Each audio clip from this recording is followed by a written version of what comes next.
The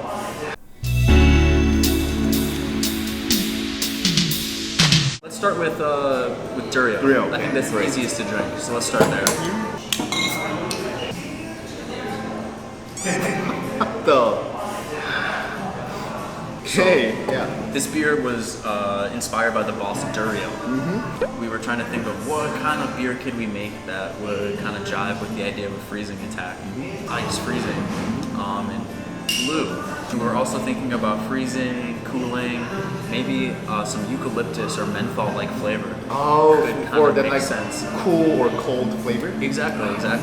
So we ended up making a base beer of rice lager. Rice lager? This is a rice lager. It's Rice actually a lager. Oh, with rice. With rice. It's about 20% rice. We made it blue with a special ingredient, and then we added some eucalyptus flavor to make that cooling sensation as you drink it. And if you just start by smelling it, Oh, this, what should I say? It's like herbal. eucalyptus. That's cooling. That was our idea. So it looks a little crazy in the light. It's definitely got that blue color to it. But if you taste it, I think the flavor is interesting too. Cheers. Cheers. Oh, damn. What do you think? It's cool. Can I ask you why you made a base beer rice lager? Maybe rice lager is not the most popular sort of hip style of beer, but we thought that it could be a good style to kind of highlight the color of this beer, let the eucalyptus flavor come through nice. And it was also a little bit different from the other styles of beer that we brewed for this Diabllo box set that were more intense and strong flavor, full-bodied, where having one lager in the collection of 5 beers made sense to us too.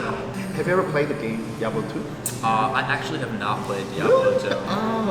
When I was younger, I played a lot of Warcraft, a little bit of StarCraft, but I actually never played Diablo.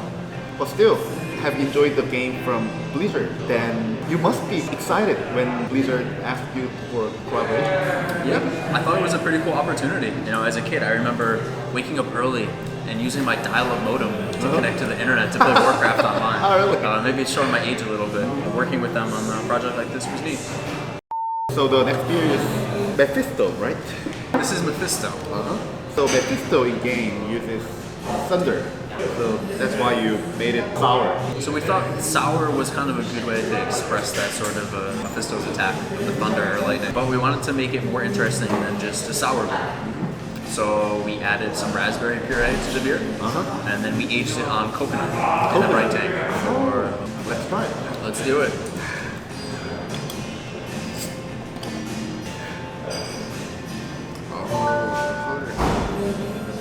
So another beer with interesting color. Let's try it. Let's do it. Cheers. Cheers. It smells like a coconut candy. It's a little sweet, but I think you get the acidity Yeah. and you get some balance between the raspberry and the coconut flavor. It's pretty sour for a beer, but the sweetness balances it a little bit, and the coconut again balances it a little bit. So it's sour but drinkable. Yeah, it's not too sour. I think, like you said, the sweetness kind of balances that out. I hope Mephisto would be proud of this beer. I hope it too. I think toasting the coconut before we actually age the beer on it really helps to kind of open up that coconut flavor and make it a little more rich. It is a little bit of a labor-intensive process. It takes 50 kilo of coconut. It takes a little bit of time to toast in the oven. Yeah. But I think it's worth it, and hopefully you can taste it in the beer a little bit. So this is Diablo from Diablo, and it has cinnamon, vanilla beans, chocolate, Cacao nibs. Carolina Reaper, Carolina the Reaper pepper. most spicy pepper in the world, right? Cheers. It smells like the cinnamon roll.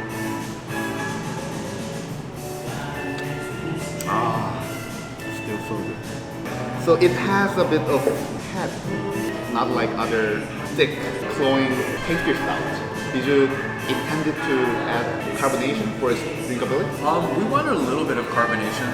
It's definitely lower than most of our other beers. 2.0? It's just over 2. I think it's a little bit over 2. So it has a little bit of bubbles to it, a little bit of gas to it, a little bit of that foam going on. But it's still pretty sweet, pretty thick. Yeah.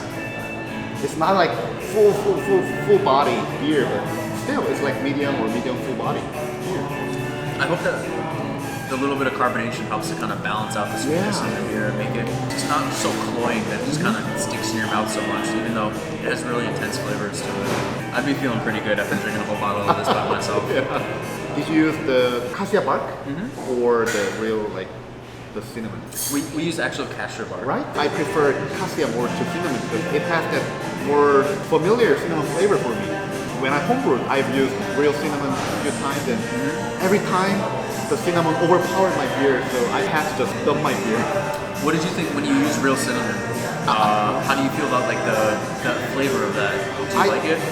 No, I thought it was so spicy. It can be really spicy, right? Because especially we already have the peppers in here, we didn't want something that was going to be so spicy that with the peppers it would be too strong together.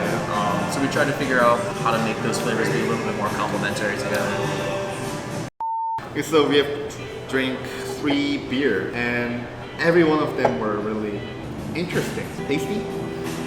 Do you have any like just one beer from your year-round lineup? If I had to single out one beer from our year-round lineup, I would probably go with Dongme Chingu. Opal's Pilsner. It's maybe not as sexy or as exciting as some of these beers from the Diablo set are, but it's a drinkable lager that I think still has some nice flavor to it. It's just a nice, refreshing beer. Thank you so much. That would be great. Thanks for stopping by. Happy to taste these beers with you. Thank you very much. Alright, so